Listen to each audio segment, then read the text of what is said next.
The man who blocked our path. My husband and I are amateur mushroom hunters.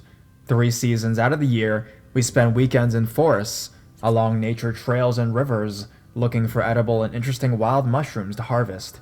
Springtime brings the most exciting hunt, which is for the highly coveted morels. We know of a special stretch of shoreline along a river that has a few dozen morels each year. It's difficult to get to, as it's off the proper path, and you have to do quite a bit of ducking, climbing, and maneuvering to get through. One day 2 years ago, we were doing just that, making our way slowly and searching carefully for the mushrooms hiding in plain sight. We were so preoccupied with our task that we didn't know how long we were being watched or followed, but at one point, we saw a man up ahead of us, looking at us, and not saying anything or moving, almost like he was waiting to be noticed. My husband saw him first and turned to shoot me a look. Because we never encountered anyone in that spot before, it was beside a small and fairly busy park, but people didn't stray from the paved walk paths much. There was a weird energy about the man that can be best described as vaguely menacing. We were near the end of where we wanted to look anyways, so we turned around and started working our way back. When we looked behind us a few moments later, the man was gone. We wrote it off as just some weirdo, maybe a homeless guy whose territory we wandered into. We continued looking over the spots we had already covered in case we missed any morels, with me in front and my husband right behind me, looking back every few paces, as we were feeling more paranoid as we went. All of a sudden, I look up from the ground at my feet, and the man is blocking our path up ahead, maybe 30 feet. He had to have left the riverbank and crept up alongside us on the path, getting ahead of us, in order to cut off as the pass like that. I whipped around with huge eyes at husband, who looks over my shoulder, sees him, and starts to move up the hill on our right. River was on the left, grabbing my hand to pull me with him. Adrenaline shot us out of the thick brush and onto the paved path in the open park moments later. Without speaking, we broke into a sprint towards the direction of our car several blocks away.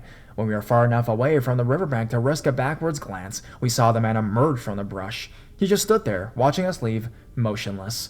We speculated the entire ride home what he wanted from us, knowing it was nothing innocent. To this day, it still bothers me, and I wonder what would have happened if we had been spread apart further while we hunted, or if either one of us had been alone.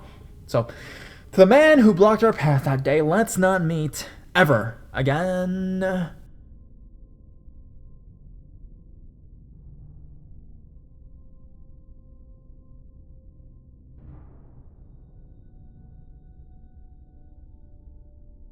Beware the bike trails.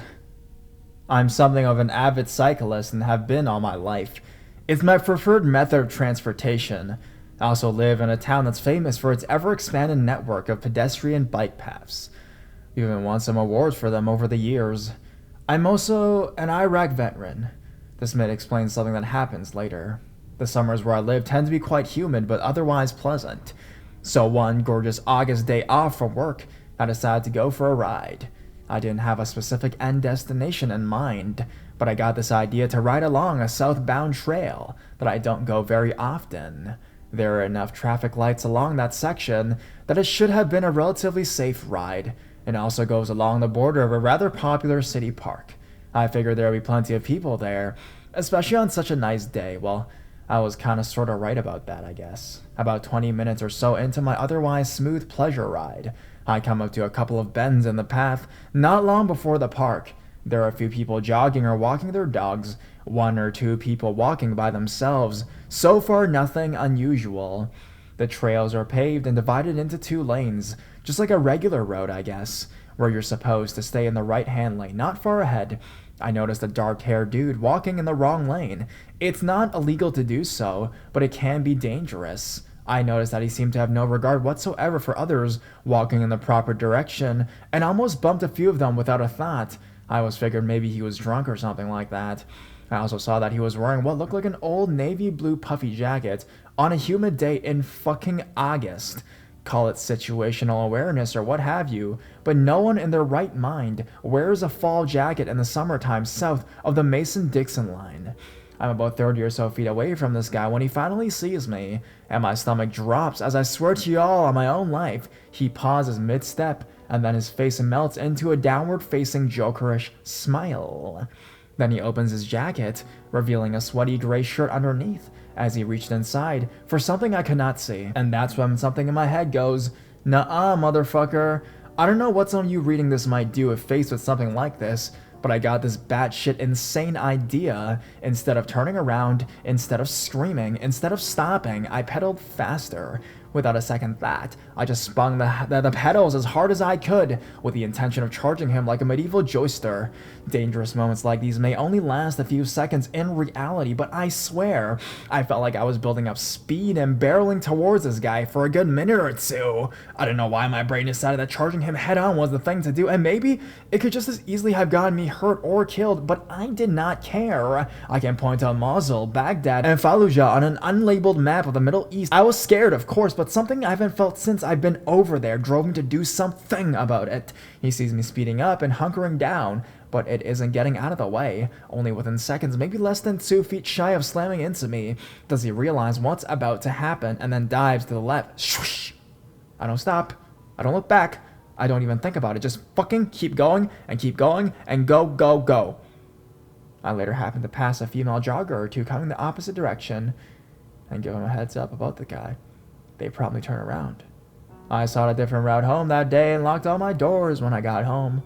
I haven't been on that stretch of the trail since.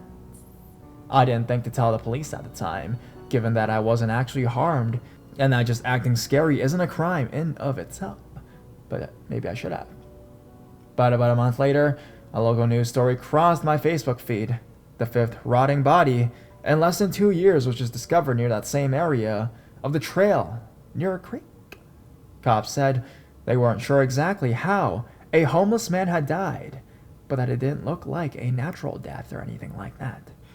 All of the victims were known vagabonds, people that nobody would otherwise give a shit about.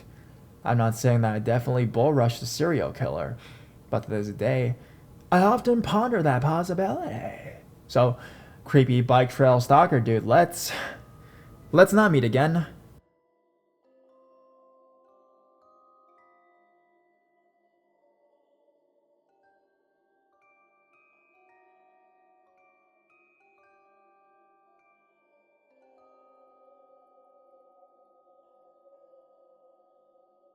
Paper round stalker. This happened to me in around 2004-2005 when I was 14 to 15 years old. I had a paper round, and per the round included small path by the side of the local high school. It wasn't very well used or lit, but it cut at least 20 minutes off my route. Not a problem in summertime, but in autumn and winter, it's going dark by 4 p.m., so I used to just run up there as quickly as I could to get back onto the main road where it's more lit. I did this for around a year without incident, so never really felt bothered by this. Until one day, I see this guy by the path's entrance. He was tall and skinny, bald, and his eyes were quite sunken. He gave me the creeps, but he never said anything to me, so I didn't think much of it. Ran up the path to the main road and carried on with my route as usual. A few days later, I saw him again, coming out of the house that is on the same street as the path entrance, so again, didn't really think much of it and just carried on. After that, I used to see him all the time, just skulking around, I guess. Whenever time I went out to do on my routes, he was there, morning and nights. It never really bothered me, but I also didn't tell anyone, because I didn't want them to think I was over-exaggerating on anything. Now, the final straw was one day when he started following me, so I started to run and so did he. Luckily, I managed to knock on someone's door who saw how distraught I was, who let me in to calm down. At that moment, I phoned my dad, who came to pick me up, and we drove down the road in which we lived on. I pointed his ass out, so my dad went and knocked on the door to ask what the hell he thought he was playing at. He answered the door, saw my dad, and bolted. My dad, to those that don't know him, would see him as very intimidating because he's tall, well-built, tattoos, bald head, and a beard. My dad chased after him up the pathway where he liked to stalk me, and when he came back a few minutes later, he got in the car and told me that he would never, ever, ever bother me again. So, I don't know what happened when my dad finally caught up to him, but thanks to my dad, I never had to cross paths with that specific creep again. But I have more stories. If you guys want to hear more, put it in the comments below. And yeah, I'll tell you guys more stories about my personal encounters with creeps, specifically on that trail in which I used to walk home every single day. Thanks for reading. Bye, guys.